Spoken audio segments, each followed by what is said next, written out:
एक जंगल में एक गीदड़ और एक गीदड़ी बड़े प्यार से रहते थे। गीदड़ अपनी गीदड़ी को बहुत चाहता था।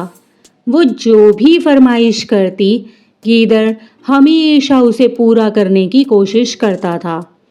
एक दिन गीदड़ी ने कहा, प्रिय, आज मेरा मछली खाने का मन कर रहा है, क्या तुम उसकी व्यवस्था कर सकते हो? गीदड़ बोला, यदि मन कर रहा है तो मैं आज ही तुम्हें मछली खिलाऊंगा।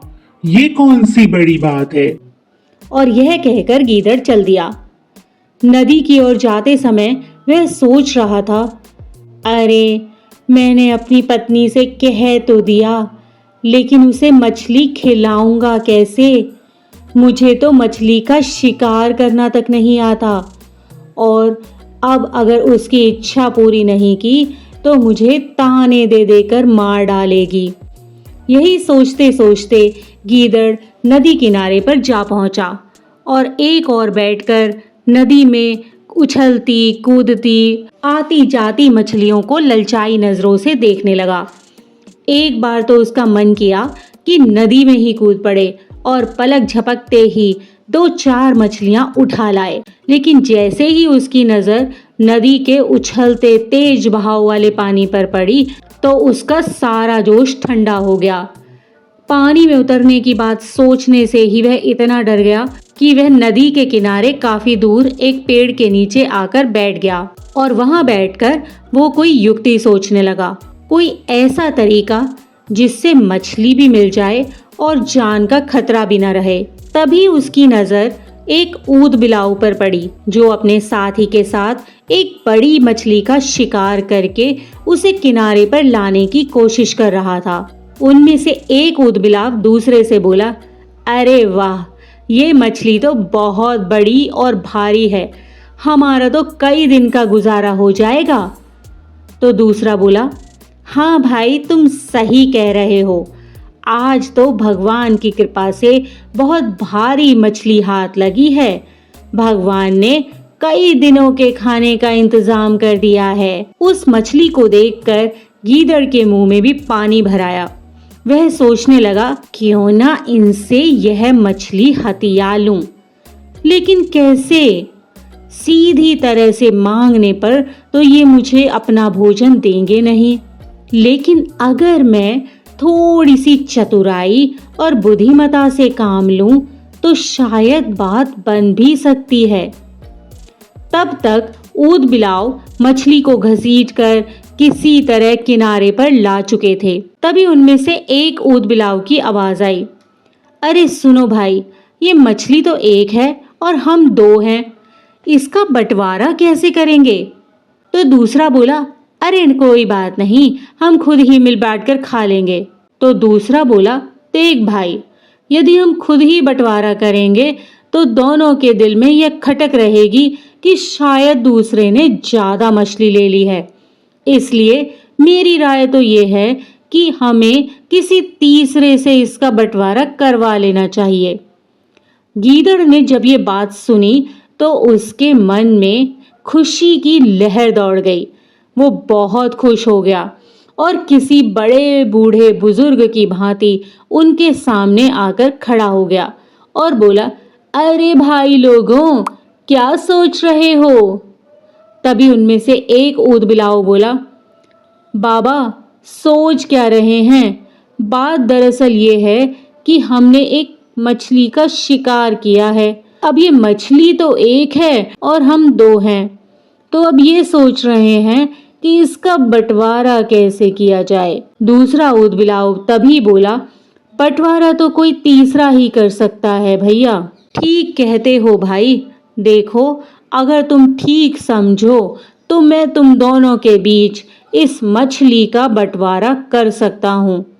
अपना तो काम ही है दूसरों के फैसले करवाना और दूसरे के झगड़ों को खत्म करना, और मेरा तो स्वभाव ही है कि किसी को भी मुश्किल में पड़े हुए नहीं देख सकता। अब गीदड़ धीरे धीरे अपना रंग दिखाने लगा था। तभी एक ऊद बिलाव बोला, हाँ हाँ ठीक है भैया, हमें इसमें कोई ऐतराज नहीं है। दूसरे ने भी उसकी हाँ में हाँ मिलाई और कहा, हाँ हाँ हाँ, ये ठीक रहेगा। वाह वाह, मित्रता हो तो ऐसी। किसी ने ठीक ही कहा है, एक ने कही और दूसरे ने मानी। कहे कबीर दोनों ज्ञानी। राजी राजी तो बड़ी बड़ी समस्याएं हल हो जाती हैं, और भोजन तो यूं भी सबको मिल बांट कर ही खाना चाहिए। एक दूसरे पर विश्वास करना चाहिए। प्रेम के सिवा इस संसार में और रखा ही क्या है। गीदड़ ने एक बहुत ही समझदार और सुलझे हुए बुजुर्ग की भांति यह सारा ज्ञान उन दोनों ऊदबिलावों को दे दिया। और तब वह बोला, अभी तुम यहीं इंतजार करो, मैं अभी मछली काटने का कोई औजार ढूंढ कर लाता हूँ, ताकि दोनों में बराबर बराबर बंटवारा कर सकूं। ऊद बिलाव वहीं बैठ गए और बोले, हाँ हाँ भैया, जाओ, हम यहीं बैठकर तुम्हारा इंतजार करते हैं। गीदड़ ने नदी की ओर आते वक्त एक किसान को देखा था, जो अपने खेत के किनारे चारपाई पर लेटा हुआ फसल की रखवाली कर रहा था। उसके पास ही चारपाई पर एक लाठी और साथ में एक दरांती रखी थी। भागता भागता गीदड़ वहीं पहुंच गया जहां किसान सो रहा था। गीदड़ ने चुपके से उसकी दरांती उठाई और वापस चल दिया, और आते हुए बोला, वाह, मिल गया, अब बन जाएगा अपना भी काम। गीदड़ दरांती लेकर उन दोनों ऊदबिलावों के पास पहुंचा और बोला, आओ भाई, अब करता हूं तुम्हारी मछली का बंटवारा।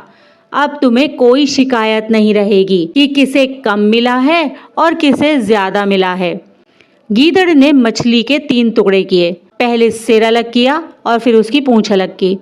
लो भाई, तुम सिर ले लो, और दूसरे को पूंछ वाला हिस्सा दिया और कहा, लो भाई, तुम यह रख लो। दोनों ने अपना अपना हिस्सा अपने कब्जे में ले लिया। फिर तीसरे हिस्से की ओर देखने लगे। दोनों सोच रहे थे कि अब तीसरे का बंटवारा कैसे होगा। वे सोच रहे थे कि गीदड़ इस बीच के हिस्से के भी 2 बराबर टुकड़े करेगा और उनमें बांट देगा, लेकिन गीदड़ ने तीसरा हिस्सा अपने कब्जे में ले लिया। तो वे दोनों बोले, भैया, इसका बंटवारा नहीं करोगे क्या? तब गीदड़ मुंह बनाते हुए बोला, इसका बंटवारा? ये क्यों भाई? यह तो मेरी मजदूरी है। क्या मैंने मेहनत नहीं की? उसकी मजदूरी नहीं लूंगा क्या? परिश्रम का फल तो सभी को मिलना चाहिए। तुम इस मछली को पानी से निकाल कर लाए हो तो क्या हुआ? मैंने भी तो तुम्हारे साथ मेहनत की है। यह कहते हुए गीदड़ ने बीच वाला टुकड़ा अपने मुंह में दबाया और चलता बना। दोनों ऊदबिलाव टुकर टुकर उसे जाते हुए देखते रहे, और अंत में उन दोनों ने अपना सर पीट लिया। भैया, अगर हम आपस में ही मिलकर अपना बंटवारा कर लेते तो कितना अच्छा होता। बीच का हिस्सा तो वो ले गया और यह पूंछ और सिर हमें दे गया। किसी ने ठीक ही कहा है कि आपसी फूट का फायदा कोई तीसरा ही उठा लेता है। चलो, आज अकल आ गई कि थोड़ा कम ज्यादा खा लो, पर किसी तीसरे को अपने बीच में नहीं आने देना चाहिए। इसी प्रकार की अन्य व्रत एवं पौराणिक कथा कहानियों के लिए हमारे चैनल को सब्सक्राइब और शेयर करें, ताकि आप भी दूसरों तक इन्हें पहुंचाकर धर्म लाभ प्राप्त कर सकें।